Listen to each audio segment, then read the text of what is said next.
반갑게 인사 한번 나누실까요? 잘 오셨습니다. 반갑습니다. 은혜 받으시기 바랍니다. 금년에도 승리하시기 바랍니다. 이번 주가 설 명절이 있어서 여러분들 마음도 많이 분주하실 거고, 또 시골 고향 다녀오신 분 계실 텐데 안전하게 잘 다녀오시고요. 또 우리가 믿음의 사람으로서 설령 잘 알지 못하던 사람들 만나고 또 친지들 만나고 그럴 때도 여러분들이 믿음의 성도라고 하는 자신의 정체성을 절대 잊지 않고 주님의 영광을 드러내시기를 주님의 이름으로 축원합니다. 특히 귀신에게 절하는, 귀신을 섬기는 일은 하나님이 가장 싫어하시는 일입니다. 여러분들이 믿음의 성도답게 당당하게 승리하시게 되기를 주님의 이름으로 축원합니다. 독일의 철학자인 임마누엘 칸트라고 하는 사람이 있는데요. 이분이 이런 얘기를 했습니다. 참 인간이라면 자신을 향해서 다음과 같은 세 가지의 근본적인 질문, 이 근본적인 세 가지의 질문을 해야 된다, 이렇게 말을 했는데요. 그 첫 번째는 뭐냐면, 나는 내 자신이 누구라고 알고 있는가? 자신의 정체성에 대해서 분명한 대답을 가져야 된다라는 것이죠. 두 번째로는, 만약 내가 누군지를 안다면 나는 지금 무엇을 위해서 살고 있는가? 삶의 목적, 인생의 의미가 무엇인가? 또는 인생의 방향이 무엇인가? 이것을 알아야 된다는 것입니다. 그리고 또 하나는, 나는 이 목적을 이루기 위해서 하루하루 최선을 다하고 있는가? 다시 말하자면 나의 삶의 방식을 묻는 말씀이죠.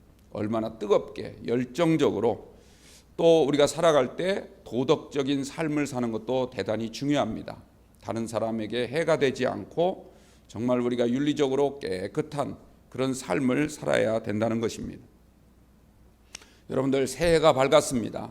2020년 금년 한 해 동안 여러분들은 어떻게 살기를 원하십니까? 하나님의 거룩한 자녀로 승리하시게 되기를 바랍니다.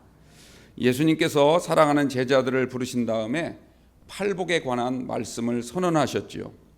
정말 복 있는 사람이 어떤 사람인가, 어떤 삶이 복 있는 삶인가라고 하는 것을 가르쳐 주셨습니다. 오늘 이 자리에 계신 여러분은 누구라고 생각하십니까? 나는 하나님께서 택하신, 하나님의 택함을 받은 거룩한 하나님의 자녀입니다. 이런 고백이 나오게 되기를 바랍니다. 또 나는 하나님의 영광만을 위해서 부름 받았습니다. 이런 고백이 있게 되기를 바랍니다. 또한 나는 하나님의 영광을 드러낼 수 있도록 하루하루 주님 말씀을 붙잡고 늘 그 말씀대로 최선을 다하며 살겠습니다. 이런 다짐이 있어야 될 줄로 믿습니다. 이런 사람이 복 있는 성도임을 꼭 기억하시고, 여러분들 모두 다 하나님께서 보실 때 복 있는 사람으로 살게 되기를 바랍니다. 수많은 사람들이 예수님을 만나려고 주님 앞에 몰려왔습니다. 병든 자도 있었고요, 귀신 들린 자도 있었고, 심지어는 세리나 창기와 같이 다른 사람들로부터 죄인 취급을 받던 사람들도 있었습니다. 사람들로부터 무시당하고 소외당하던 그런 버림받은 많은 사람들이 예수님께 나와왔던 것입니다. 어떤 사람은 예수님에 관한 소문을 듣고 혹시 메시아이신가 이런 궁금증을 갖고 나온 그런 사람도 있었습니다. 그런데 예수님께서는 어느 누구를 가리지 아니하시고 다 나에게로 오라, 이렇게 말씀을 하시면서 그들에게 하신 말씀은 하나님의 나라였습니다. 하나님의 나라를 선포하신 게지요. 그 첫 서막이 오늘 우리가 읽은 이 말씀, 팔복에 관한 말씀이었습니다. 그리고 이어서 바로 산상수훈이라고 일컫는 많은 말씀들을 예수님께서 하셨습니다. 성도들 대부분은 이 팔복의 말씀을 들을 때 주로 복이라는 단어에 초점을 맞추고 읽지만, 그러나 사실은 이 팔복 말씀의 핵심은 복이라기보다는 하나님의 나라, 하나님과의 관계를 우리에게 말씀하고 있음을 기억하시기 바랍니다. 하나님의 나라가 우리 안에 이루어지고 하나님과 우리가 정말 좋은 관계가 되어진다면 그 사람이 곧 복 있는 사람이지요. 여러분들 주님이 선언하신 이 팔복의 말씀 하나하나 여러분들 읽어보십시오. 한결같이 하나님의 나라, 천국과 관련된 말씀입니다. 이것은 하나님과의 관계에서만 누릴 수 있는 복이라는 사실을 예수님이 우리에게 일깨워 주신 것입니다. 주님이 이 말씀을 하신 직후에 제자들에게 뭐라고 하셨습니까? 너희는 세상의 소금이고 너희는 세상의 빛이다 라고 말씀하셨는데, 이 말씀 역시도 어떤 상황이나 형편에 구애받거나 기분에 좌우되지 말고 하나님과의 관계에서 얻은 하나님의 나라, 그리고 천국 백성으로서의 본분에 어긋나지 않도록 삶을 살아야 됨을 우리에게 말씀하신 것입니다. 그리고 또 이어서 하신 말씀이 무엇입니까? 그리고 정말 너희가 하나님의 나라를 믿고 천국을 소유한 복 있는 사람이라고 하는 것을 믿는다면 사람의 눈을 의식해서 사람에게만 보이려고 경건한 척 자신을 위장하려 하지 말고 하나님이 지금 나를 지켜보고 계심을 믿고 어떤 일을 하더라도 하나님 앞에서처럼 행하라. 이것을 우리에게 말하고 있는 겁니다. 그리고 나서 주님은 누구나 금방 들으면 뜨끔할 수 있는 가장 핵심적인 문제에 접근에 들어갑니다. 사람이 입으로는 믿음을 말하면서도 왜 신앙생활을 자기 생각대로 하는지 아느냐? 그것은 그 사람의 중심에 하나님의 나라가 있는 것이 아니라 먹을 것, 마실 것, 입을 것, 이런 생각으로 가득하기 때문에 그렇다는 것입니다. 즉 먹고 사는 문제, 돈이나 재물, 이런 것들이 하나님의 나라와 의보다도 먼저 앞세우기 때문에, 다시 말하자면 세상 것을 추구하는 욕심이 더 가득하기 때문에 그들은 이 복을 받지 못하고, 그들은 늘 이런 주님을 믿어도 입술로만 믿는 그런 위장된 경건 생활을 하고 있음을 우리에게 지적하고 있는 것입니다. 이것이 근본 원인이라는 것이죠. 주님은 말씀하십니다. 이런 것들은 다 이방인들이나 구하는 것이다. 예수님을 알지도 못하고 믿지도 않고 구원받지도 못한, 다시 말하자면 하나님의 나라와는 아무런 상관없는 사람들이나 하는 생각이라는 것이죠. 그러나 하나님의 백성, 하나님의 나라를 소유한 자는 이런 것들 때문에 근심하거나 걱정하지 않습니다. 천국을 소유한 자는 매일매일 하나님의 나라를 바라보면서 내 삶 속에서 하나님의 의를 이루기 위해서 최선을 다하는 그런 사람인 줄 믿으시기 바랍니다. 그러므로 너희가 정말 나를 믿는다면 너희는 먼저 하나님의 나라와 의를 구하는 사람이 되라. 주님은 말씀하십니다.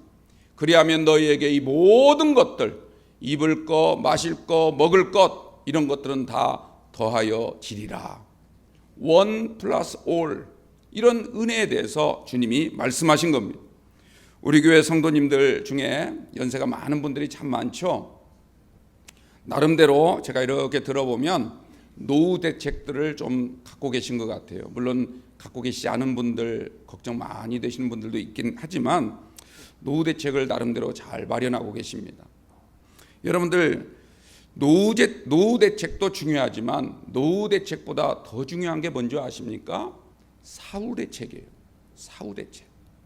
내가 늙어서 어떻게 사느냐, 이거보다 더 중요한 것은 내가 죽은 다음에 어떻게 되느냐.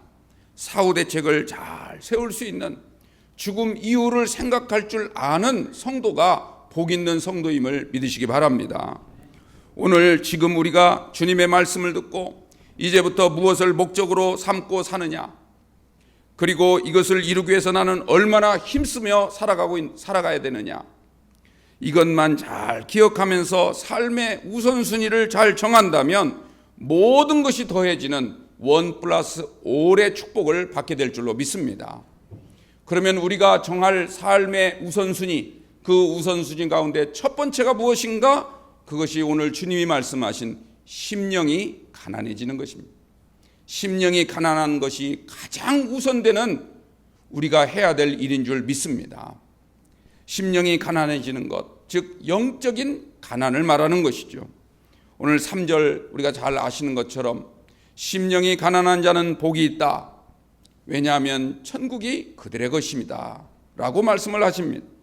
여러분들, 여기서 가난하다라는 말은 헬라어로 푸토코스라고 하는데요, 이 말은 실제로 아무것도 먹지 못해서 굶주려 있는 그런 상태를 가리킨 단어입니다. 지금 당장 뭐라도 먹지 않으면 죽을 것 같은, 그래서 머릿속에는 온통 밥 생각밖에 없는 그런 상태를 일컫고 있는 것이죠. 그러므로 우리가 영적으로 가난해야 된다, 심령이 가난하다는 이 영적 가난이라고 하는 것은 지금 당장 내가 영의 하나님을 만나지 않으면 나는 죽을 것 같습니다, 이런 절박한 상태가 돼야 된다는 겁니다. 오직 신령한 은혜만을 사모하고 하나님이 주시는 영의 양식을 갈급하게 구하는 그런 사람이 돼야 된다는 것이죠. 예수님께서 마태복음 18장에 말씀하시기를 천국에 들어가려면 어린아이와 같아야 된다, 이런 말씀을 하셨죠. 그런데 이 천국에 들어가려면 어린아이와 같아야 된다라고 하시면서 그 다음에 이어서 뭐라고 말하냐면, 그러므로 누구든지 이 어린아이와 같이 자기를 낮추는 사람이 되어야 한다라고 말합니다.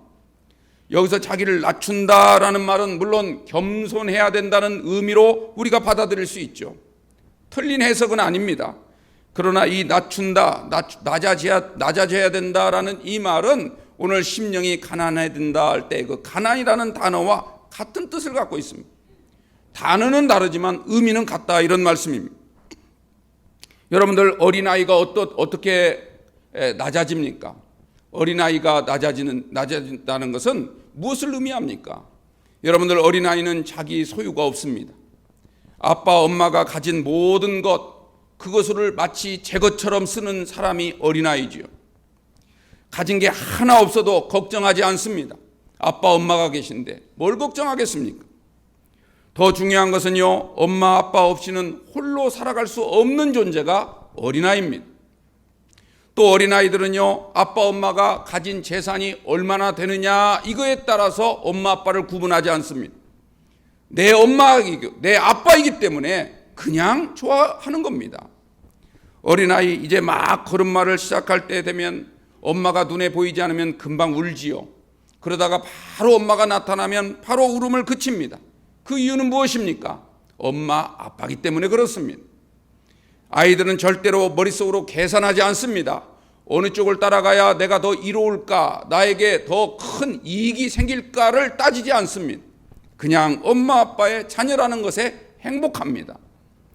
왜 아기들은 엄마 없이 잘 놀다가도 엄마가 보이지 않으면 울까요? 자신에게 있어서 엄마라는 존재는 절대적인 존재라고 하는 사실을 본능적으로 그들은 알고 있습니다. 본능적으로 알고 있는 거예요. 이런 절대 의존성을 우리 주님은 뭐라고 말씀하시냐면 심령이 가난하다, 이렇게 말씀을 하고 있는 것입니다.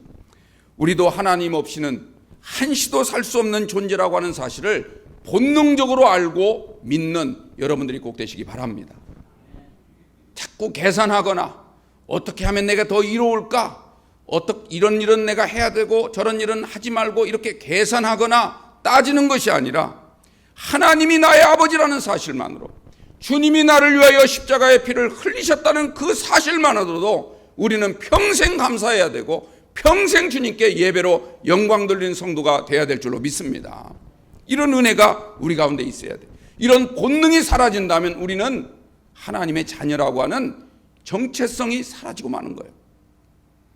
여러분들, 심령이 가난한 사람은요, 큰 일을 하든 아니면 작은 일, 사소한 일을 하든 항상 주님을 먼저 생각합니다. 주님과 의논하려고 기도의 자리로 나아옵니다. 우연히 하늘을 바라봤더니요, 작은 구름 하나가 떠 있는 모습을 볼 때 정말 심령이 가난한 사람은 저거 주님 타고 오시는 거 아니야? 라는 생각을 합니다.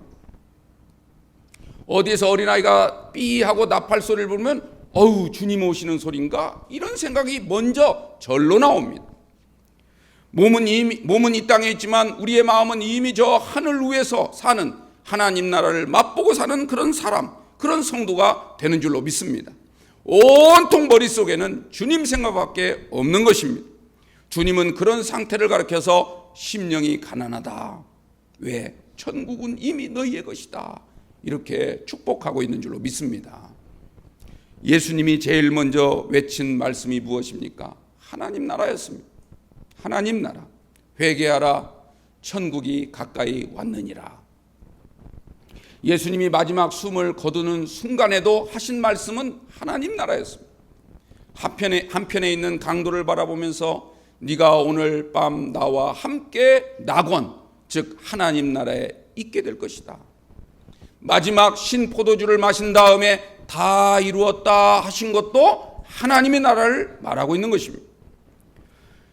여러분들, 예수님의 말씀은 천국으로 시작해서 천국으로 마친 줄로 믿습니다. 오늘 팔복에 대한 말씀도 마찬가지입니다. 천국으로 시작해서 천국으로 마치고 있지요. 첫 번째 복, 오늘 3절 읽은 것처럼 심령이 가난한 자는 천국이 그들의 것이며, 또 8번째 복인 10절 말씀을 보면 의를 위하여 박해를 받은 자는 복이 있나니 하나님의 나라 천국이 그들의 것이라고 말씀하고 있지요. 천국에서 천국으로 끝나고 있습니다. 여러분들, 우리가 왜 예수님을 믿습니까? 천국이 있기 때문에 믿습니다. 우리가 왜 교회를 나옵니까? 천국 때문에 나오는 겁니다. 우리가 왜 이곳에 나와서 예배를 드립니까? 천국 때문에 예배 드리는 거예요. 천국은 돈이 많다고 가는 게 아닙니다. 마음이 착하다고 가는 게 아니에요. 좋은 일을 많이 했다고 가는 곳이 아닙니다. 오직 믿음으로만 가는 줄로 믿습니다. 천국 문을 여는 열쇠는 예수 그리스도를 믿는 믿음이라고 하는 키 외에는 없는 거예요. 만약에 천국에 가지 못한다면 여러분들 예수님 믿을 필요가 없는 거예요. 교회 나올 이유가 없는 겁니다. 여러분들 이 자리에 앉아서 예배 드릴 필요가 없는 겁니다. 우리의 삶의 모든 목적은 천국이라는 사실을 절대로 잊지 마시게 되기를 바랍니다.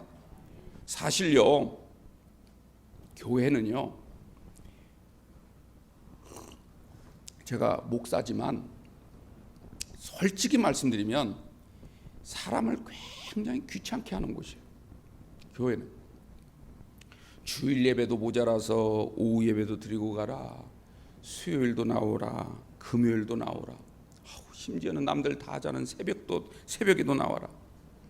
그것도 모자라서 성경 공부해라, 전도하러 가자. 나올 때마다 또 뭐 월급이라도 줍니까? 헌금 내고 오죠. 얼마나 부담이 됩니까? 봉사해야 되죠. 안내위원, 차량 운전, 속회 인도, 모든 것들을 다 지키려면 얼마나 부담스럽습니까? 안 하자니 찜찜하고 하자니 부담되고. 그런 점에서 저는 여러분들에게 이런 것들을 다 내려놓으려면 한 군데 추천드리고 싶은 데가 있어요. 절에 가십시오. 절에 가면 절대로 부담이 안 됩니다.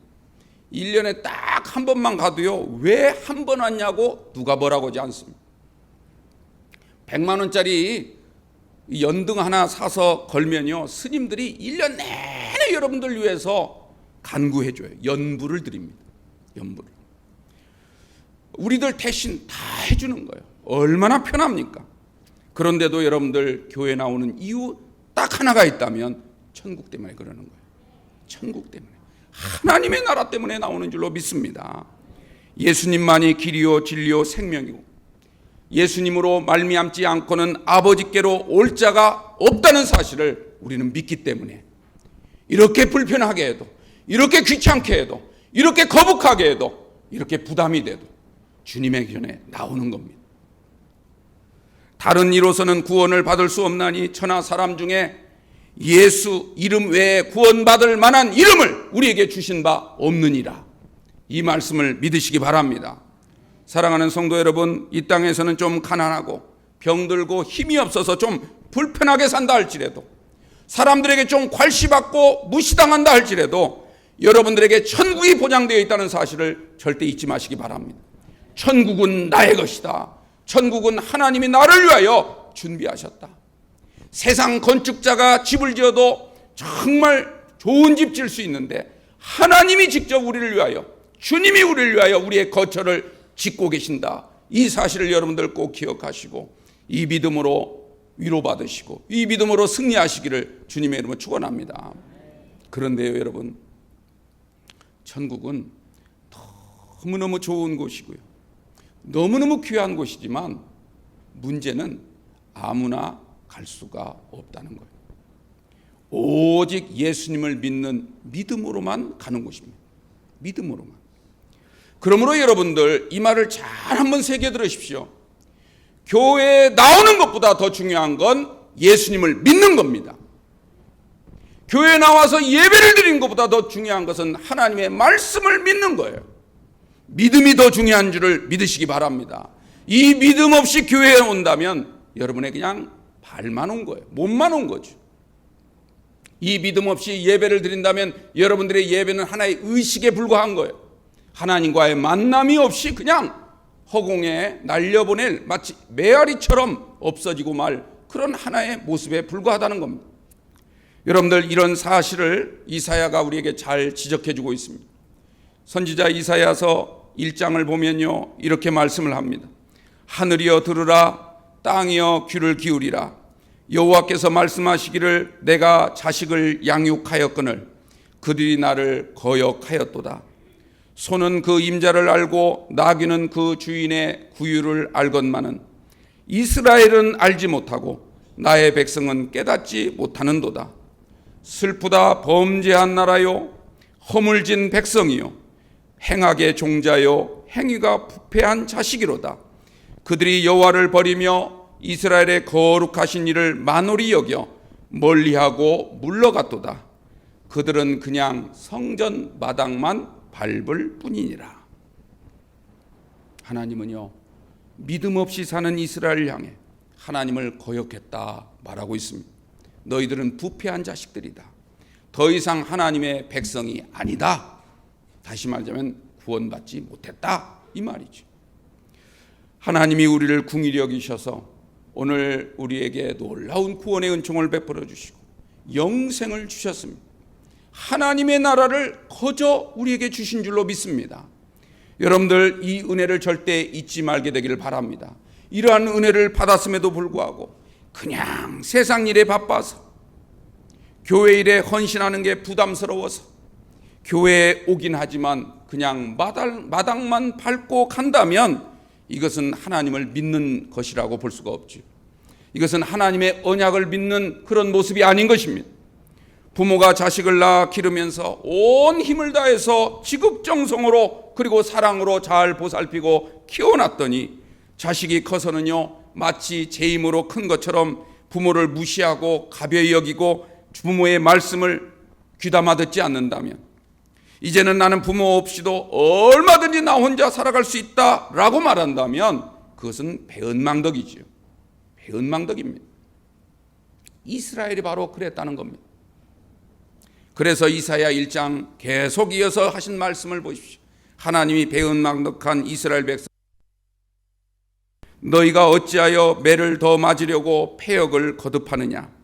온 몸은 병들게 될 것이고 온 마음은 피곤해질 것이며 발바닥에서 머리까지 성한 곳이 없을 것이라. 또 7절에 이어집니다. 너희 땅은 황폐하게 될 것이고 너희 성읍은 불탈 것이며 너희 토지는 너희의 목전에서 이방인에게 빼앗기고 말 것이라. 9절을 말씀합니다. 그나마 하나님의 자비를 베푸신 까닭에 너희들을 조금 남겨두기는 했지만 만약 하나님이 그런 은혜, 그런 긍휼을 베풀어 주지 않았다면 너희 땅은 벌써 소돔과 고모라처럼 되고 말았을 것이다. 오늘 우리는요, 주님의 은혜를 잊어서는 안 될 줄로 믿습니다. 하나님의 은혜를 기억해야 됩니다. 주일날 교회 한번 나와 예배드린 것으로 충분하다, 이렇게 생각하시면 안 됩니다. 일주일을 그냥 세상에서 살다가 딱 한 번 나와서 예배드리고 나는 내 의무를 다했다, 이렇게 생각하신다면 여러분들, 우리도 언젠가 하나님의 책망의 대상이 될 수밖에 없음에 여러분들 마음을 크게 가지시길 바랍니다. 내 이름이 교회 명부 안에 기록됐다는 사실만으로 여러분들이 편안하게 생각하시고 만족하신다면 안 되는 것입니다. 제발 더 이상 너를 더 괴롭히지 마세요. 주일날 나오는 것만도 어딘데 라고 한다면 하나님이 어떻게 생각을 하시겠습니까? 이거는 결코 심령이 가난한 사람이 아닌 것입니다. 천국을 소유했다고 확신할 수가 없는 것입니다. 우리는 천국을 확신하는 성도가 되시길 바랍니다. 이사야가요, 또 계속 이어서 11절에 이렇게 말씀을 합니다. 여호와께서 말씀하시되 너희의 무수한 재물이 내게 무엇이 유익하겠느냐. 나는 순양의 번제와 살찐 짐승의 기름에 배불렀고 또 나는 숫송아지나 어린 양이나 염소의 피를 기뻐하지 아니하노라. 너희가 내 앞에 보이러 오나 이것을 누가 너희에게 요구했느냐? 내 마당만. 또 12절에 더욱 강력한 말씀이 있습니다. 이제는 헛된 재물을 다시는 가져오지도 말라. 분향도 가증하니 더 이상 드리지 말라. 너희가 안식일 모이는 것도 너희가 성회를 행하는 것도 내가 더 이상 참아보지 못하겠노라. 여러분들, 이 말씀이 정말 예배를 드리러 오지 말라는 말씀일까요? 성전에 오지 말라는 뜻일까요? 하나님이 얼마나 화가 나셨습니까? 우리 마음 중심에 이미 하나님에 떠나 있고 우리가 세상 속에 깊이 파묻혀 있는 그런 모습을 하나님이 보시면서 겉으로 형식적으로만 주님 앞에 나와서 예배라고 하는 의식만으로 만족하고 있는 사람들에게 지금 하신 말씀인 것입니다. 여러분들, 심령이 가난해지지 않고 그냥 예배만 드리면 하나님이 기뻐하시겠지, 이런 생각은 대단히 잘못된 생각입니다. 심령이 가난해지지 않은 채 헌금만 드리면 하나님이 잘 받아주시고 알아서 해결해 주시겠지, 천만의 말씀입니다. 그 다 헛된 예배고 가증한 예물이라고 주님은 말씀하시고 있습니다. 여러분들, 유다서 보면 이런 모습을 뭐라고 설명하냐면 자기 배를 살찌우는 자라, 자기 배만을 기르는 사람이다 라고 말을 합니다. 오늘 우리는 나는 정말 하나님 앞에 진실된 예배자의 모습인가, 내가 드리는 예배를 정말 하나님이 받으실 만한 향기로운 예배인가, 우리는 늘 우리의 예배를 점검해 보시길 바랍니다. 나는 그냥 교회 뜰만 밟고 다니는 사람은 아닌가. 여러분들, 우리가 깊이 생각하시고 오직 예수님을 믿는 것이 가장 소중함을 기억하시고 예수님만으로만 구원받을 수 있다는 걸 기억하시고 예수님이 우리에게 천국을 마련해 주셨음을 기억하시고 이 믿음으로 승리하시는 올 한 해가 되시고 여러분의 남은 여생이 되시길 바랍니다. 심령이 가난해져야 천국을 소유합니다. 심령이 가난해져야 하나님 나라가 여러분의 것인 줄로 믿습니다. 우리가 지나온 삶을 어떻게 살았던, 어떤 모습으로 우리가 지내왔던 지금 이 순간이 가장 중요합니다. 하나님을 정말 믿음으로 예배하시는 저와 여러분들 되시기를 주님의 이름으로 축원드립니다. 기도하겠습니다. 거룩하신 아버지 하나님, 하나님의 은혜 가운데 금년 한 해를 시작하였는데 저희들 이 한 해를 사는 날 동안 우리의 심령이 가난해지라는 주님의 말씀이 무슨 뜻인지를 잘 헤아리면서 날마다 우리의 심령이 가난해지는 귀한 삶을 살게 하여 주옵소서. 하나님의 나라를 우리가 지금 현재 우리의 오늘의 상황에서 매일매일 맛보며 삶을 살게 하시고 우리는 천국을 소유한 천국 백성임을 기억하며 천국 백성답게 세상 속에서 승리하며 삶을 살아갈 수 있는 우리 모든 성도들 되게 하여 주옵소서. 예수님의 이름으로 기도하옵나이다. 아멘.